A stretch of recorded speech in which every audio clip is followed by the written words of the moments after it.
Hi అందరికి. ఇప్పుడే మన బాలయ్య బాబు నటించిన డాకు మహారాజ్ సినిమా చూసొస్తున్నాను. అనిరుద్ధ్ వచ్చి బాలయ్య బాబుకి మ్యూజిక్ కొడితే ఎలా ఉంటుందో ఆ రేంజ్ లో కొట్టాడు తమన్నా. ఈ సినిమాకి హైలైట్ వచ్చేసి బ్యాక్గ్రౌండ్ మ్యూజిక్ ఏనండి. ప్రతి సీన్ ని కూడా బ్యాక్గ్రౌండ్ మ్యూజిక్ బాగా ఎలివేట్ చేసినాయి. ఈ సినిమాలో సీన్స్ అన్ని కూడా ఎక్కువ ల్యాగ్ లేకుండా చక్కగా అల్లుకుంటూ వెళ్లారు. ఇంకా సినిమాలో బాలయ్య బాబు డైలాగ్స్ అంటారా, సూపర్ బస్లా. బాలయ్య బాబు ఫ్యాన్స్ అయితే మాత్రం బాగా ఎంజాయ్ చేస్తారు. తమ్మన్ అయితే బ్యాక్గ్రౌండ్ చించి పాడేశాడయ్యా. సినిమాను మొత్తం మెయిన్ గా నిలబెట్టింది బ్యాక్గ్రౌండ్ అనే చెప్పాలి. నాకైతే సినిమా ఫస్ట్ హాఫ్ బాగుంది అనిపించింది, సెకండ్ హాఫ్ అయితే మాత్రం బాగానే ఉందనిపించింది. నాకైతే సినిమా మీద ముందు బజ్ ఏం లేకపోవడం వల్ల పెద్ద బాగోదేమో అనుకుంటూనే వెళ్ళాను అనమాట. కానీ సినిమా చూసాక మాత్రం అసలు చాలా బాగుంది అనిపించింది. అసలు నేను ఊహించుకుని వెళ్ళిన దానికి అక్కడ నేను చూసిన దానికి చాలా చాలా చాలా బెటర్ గా ఉంది. సెకండ్ హాఫ్ ఏంటంటే ఫ్లాష్ బ్యాక్ లో మన నేటివిటీకి దూరంగా ఎక్కడో నార్త్ లో జరుగుతుంది అనమాట సిచ్యువేషన్ అంతా.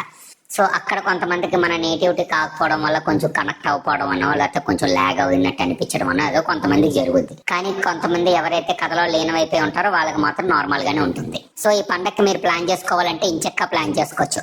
All the best. Go and watch Daaku Maharaj movie.